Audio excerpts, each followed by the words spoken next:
Saudara-saudara, mari kita berdiri, kita dengarkan Injil Yohanes pasal 19 pada ayatnya yang ke-28 sampai dengan ayatnya yang ke-37. Injil Yohanes pasal 19 ayat 28 sampai 37. Dengarkanlah Injil Yohanes 19 ayat 28 sampai 37. Sesudah itu, karena Yesus tahu bahwa segala sesuatu telah selesai, berkatalah ia, supaya genaplah yang ada tertulis dalam kitab suci, aku haus. Di situ ada suatu bekas penuh anggur asam. Maka mereka mencucukkan bunga karang yang telah dicelupkan dalam anggur asam pada sebatang hisop, lalu mengunjukkannya ke mulut Yesus. Sesudah Yesus meminum anggur asam itu, berkatalah ia, sudah selesai. Lalu ia menundukkan kepalanya dan menyerahkan nyawanya. Karena hari itu hari persiapan, dan supaya pada hari Sabat mayat-mayat itu tidak tinggal tergantung pada kayu salib. Sebab Sabat itu adalah hari yang besar.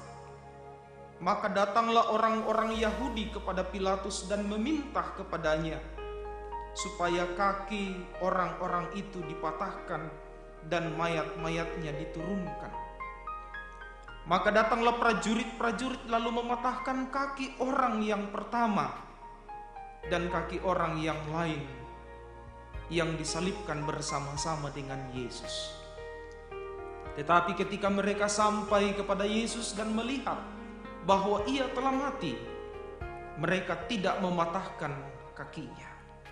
Tetapi seorang dari antara prajurit itu menikam lambungnya dengan tombak, dan segera mengalir keluar darah dan air.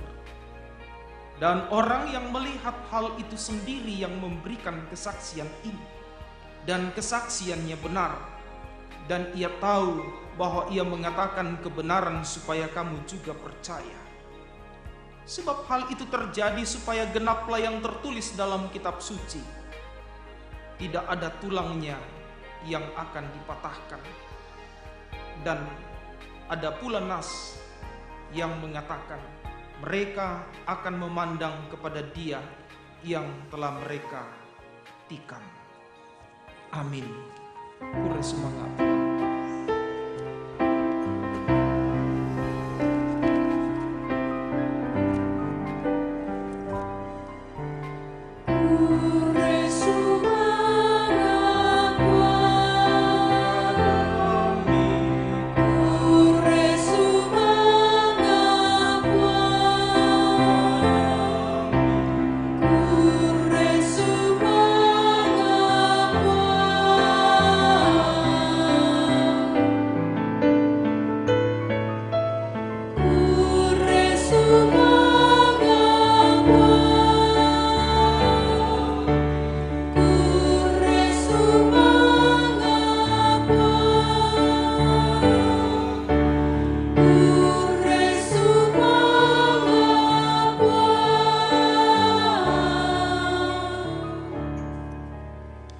Silakan duduk.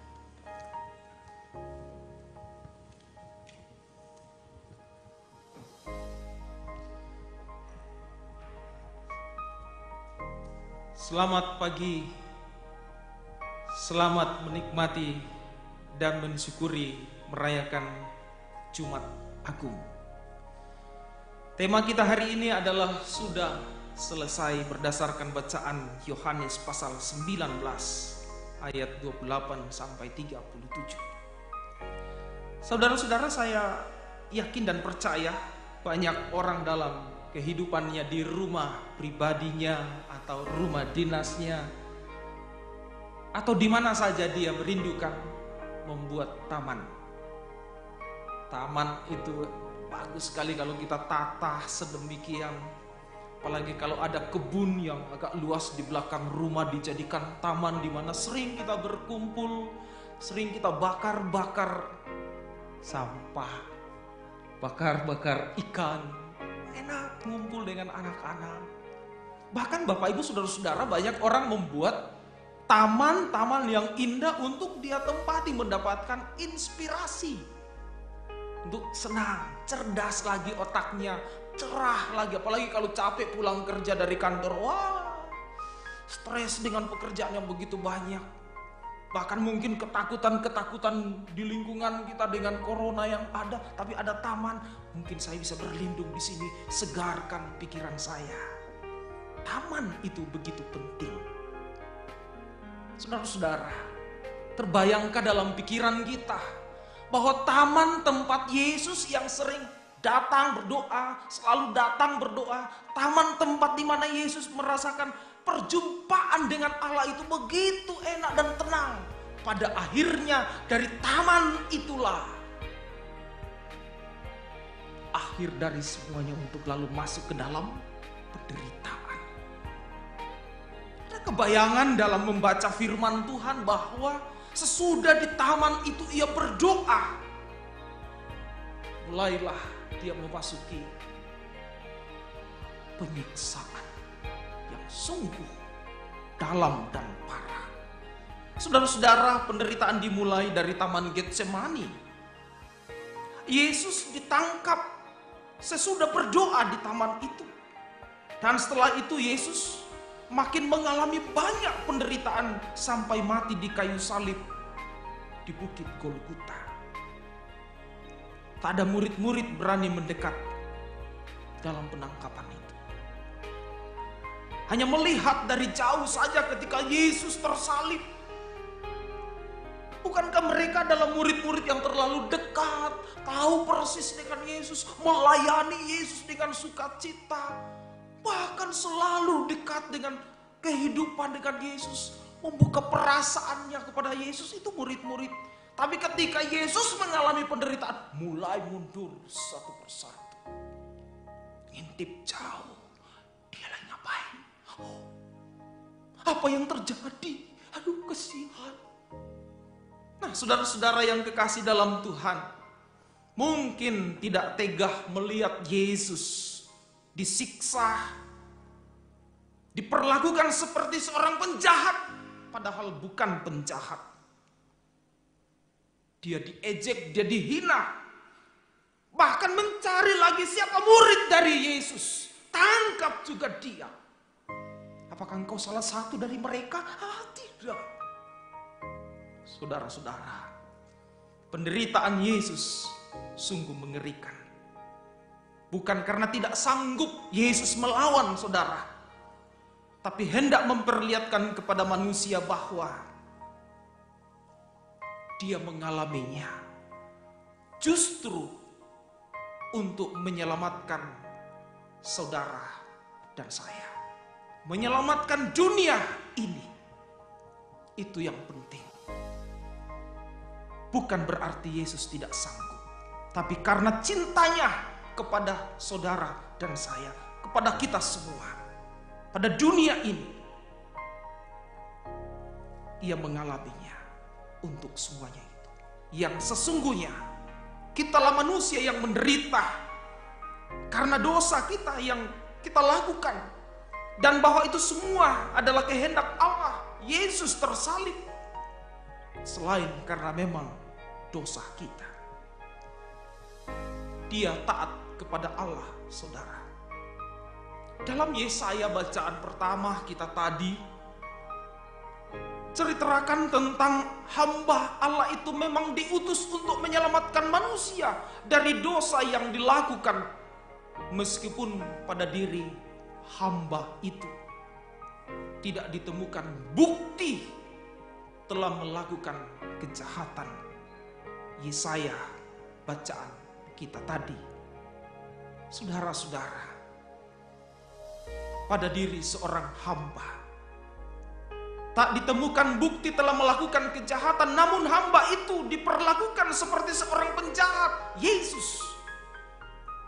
Padahal yang justru dan pantas untuk disebut penjahat adalah mereka yang menyerahkan Yesus, mereka yang mengkhianati Yesus, mereka yang menyalibkan Yesus, mereka yang menyerahkan hamba Allah itu untuk disalibkan.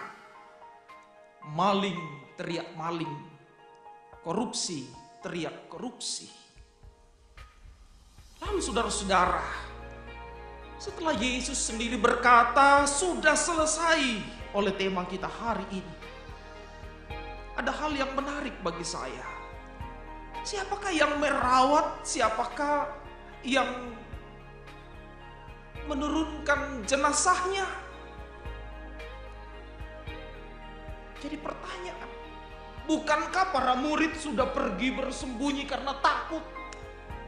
Sebab kalau ketahuan bahwa aku adalah bagian dari murid Yesus, aku akan ditangkap dan aku akan mati dan tidak bisa berbuat apa-apa lagi. Wah, lebih baik aku bersembunyi. Saudara, siapa yang merawat dan menemukan? Apa yang menurunkan jenazah Yesus? Apakah semua murid mau melakukannya? Tentu tidak, saudara-saudara. Apalagi Yudas. Dia yang menunjukkan jalan bagi orang-orang yang tidak senang kepada Yesus. Itu dia. Tapi jangan bilang, aku yang kasih jalan ya. Yang penting aman. Oke? Jangan bicara. Yudas. Saudara, siapa yang bisa melakukan? Siapa yang memakamkan jenazah Yesus? Menarik, 2 orang. Yusuf dari Arimatea, salah seorang murid Yesus. Dan ada seorang yang bernama Nikodemus. Muncul nama Nikodemus ini sebelumnya kalau kita baca Injil Yohanes pasal 3. Ada percakapan Yesus dengan Nikodemus. Nah, saudara-saudara yang kekasih dalam Tuhan, kita melihat Yusuf. Rupanya dia seorang pemberani, saudara. Dia datang kepada Yesus, dia datang kepada Pilatus, meminta kepada Pilatus secara sembunyi-sembunyi untuk kiranya diizinkan mayat Yesus ini diturunkan. Meminta kepada penguasa. Dia tahu, dia hargai penguasa. Tetapi ada cara yang ditempuh. Dia diam-diam meminta untuk lalu menurunkan jenazah Yesus, mayat Yesus. Yusuf sadar, saudara-saudara, pasti dihukum juga kalau ketahuan bahwa ia adalah murid Yesus. Pasti. Tapi ketika dia sadar semuanya itu, dia berani melakukannya, tetapi penuh dengan kehati-hatian. Pemikiran yang matang dan panjang ada padanya. Dan itu karena kasih cintanya kepada Yesus, sehingga ia melakukannya. Coba kalau dia tidak sayang dan cinta Yesus, peduli amat. Saudara-saudara punya handphone kan? Coba kalau baru beli handphone 1 bulan, 1 minggu aja. Ayo, semua pegang handphone di rumah, rame-rame buang ke sungai, buang ke kolam atau buang ke ember yang ada airnya. Berani nggak? Nggak berani, karena cinta pada HP-nya. Coba kalau lebih dari itu kita cinta Yesus. Yusuf membuktikan itu, saudara. Murid-murid kemana? Nah, pertanyaan. Saya tidak akan lari ke murid-murid, saudara-saudara, tapi saya akan tetap ada pada Yusuf. Sebab Yusuf hari ini sangat penting bagi kita semua dalam keberaniannya. Ia melakukan karena kasihnya, cintanya kepada Yesus. Keberanian Yusuf meminta sembunyi-sembunyi pada Pilatus. Apakah licik? Enggak. tapi justru bijak. Dan itu berarti ia menghargai Yesus. Ia mencari cara, bukan mencuri, tapi ia meminta izin kepada penguasa. Nah, setelah diturunkan dari atas kayu salib, saudara-saudara, mayat Yesus itu dimakamkan. Persoalannya di mana lagi mau dimakamkan ini jenazah? Bayangkan kalau kita titip masuk di kuburan orang, pasti konflik baru. Dia penjahat, kenapa dimasukkan ke sana?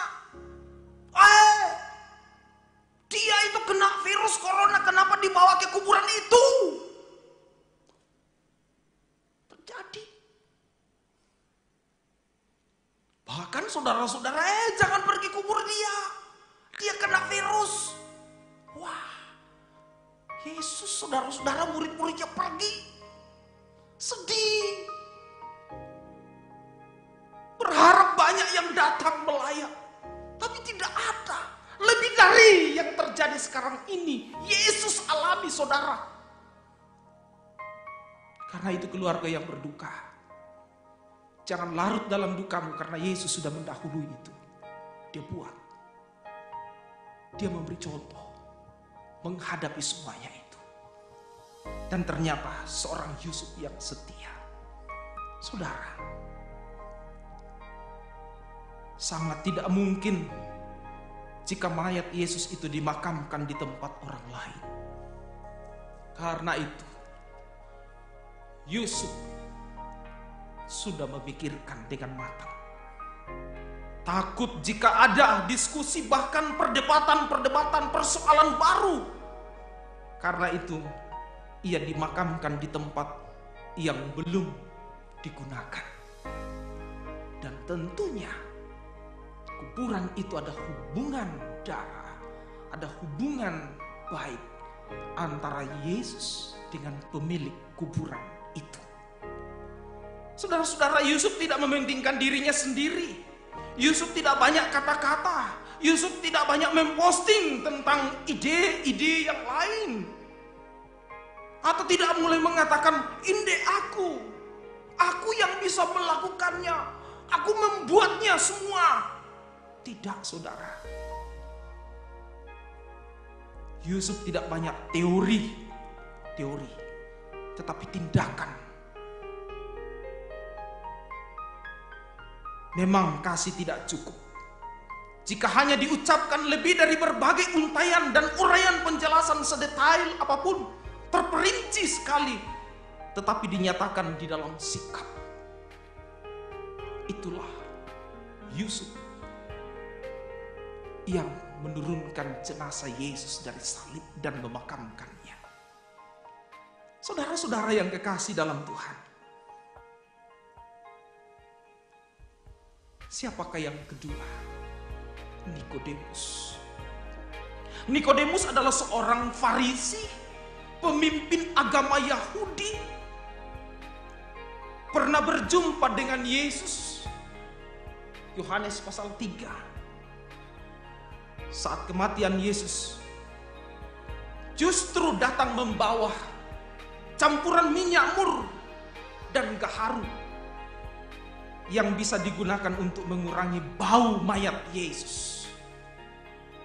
Itu tanda orang Farisi. Kenapa pergi lagi bersama dengan Yesus yang berdosa itu, yang disalib itu, penjahat itu? Saudara, Nikodemus berani. Karena jauh sebelumnya ia melihat Yesus dalam percakapan rohani yang luar biasa, membangun imannya dan tidak khawatir siapa Yesus. Sekalipun ia mati, dia terus mencintai Yesus karena dia yakin dia adalah penyelamat. Suatu sikap berani dari dalam diri Nikodemus, itulah yang menjadi keteladanan. Dan apa yang akan kita lakukan, saudara-saudara, meneladani kedua orang ini, Yusuf dan Nikodemus? adalah keberanian, tapi punya tanggung jawab. Dan juga menghargai dan menghormati. Saudara, Yusuf dan Nikodemus berbuat baik bagi Allah, menyenangkan hati Allah, tetapi tidak menutup kemungkinan dia dibenci oleh beberapa orang atau sekelompok orang. Bukankah Yesus sudah selesai mengerjakannya itu? Sebab itu jangan takut. Dia yang mati, Yesus itu sanggup menyelamatkan, membebaskan, sanggup melindungimu dari persoalan apapun dalam keyakinan iman. Taat kepada Tuhan, mengasihi Tuhan, hidup dalam cinta kasih yang baik, mengorbankan semuanya untuk Yesus. Dia terus melindungimu sekalipun pergumulan dan kesulitan, duka yang pahit sekalipun. Saudara, hari ini kita siapkan hati kita yang sudah menerima peneguhan sidi, kedewasaan iman, baptis dewasa, akan masuk dalam memperingati kematian Yesus, yakni perjamuan kudus. Di sana ada roti dan anggur sebagai simbol tubuh dan darah Yesus disatukan dengan tubuh kita, hidup kita, dan Kristus hidup di dalam kita. Amin. Mari saudara, kita masuk waktu teduh di dalam Tuhan.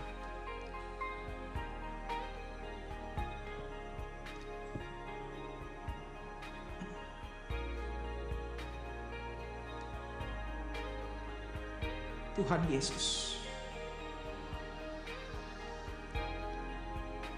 kami menyerah dan berserah, tunduk di bawah kaki salib.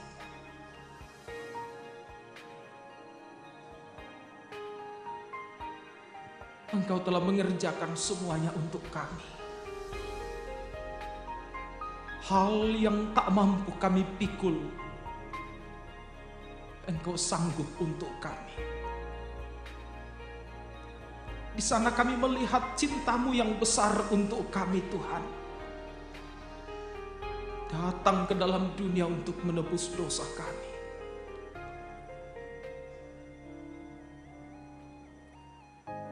Dan hari ini Tuhan,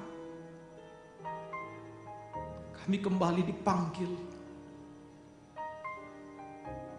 untuk menghargai pengorbanan-Mu Tuhan bagi kami. Mencintai-Mu Tuhan dan mengasihi-Mu melalui kepedulian kami bagi sesama. Tolong kami Tuhan, untuk kami saling menghargai, berangkat dari rumah tangga kami masing-masing, suami istri,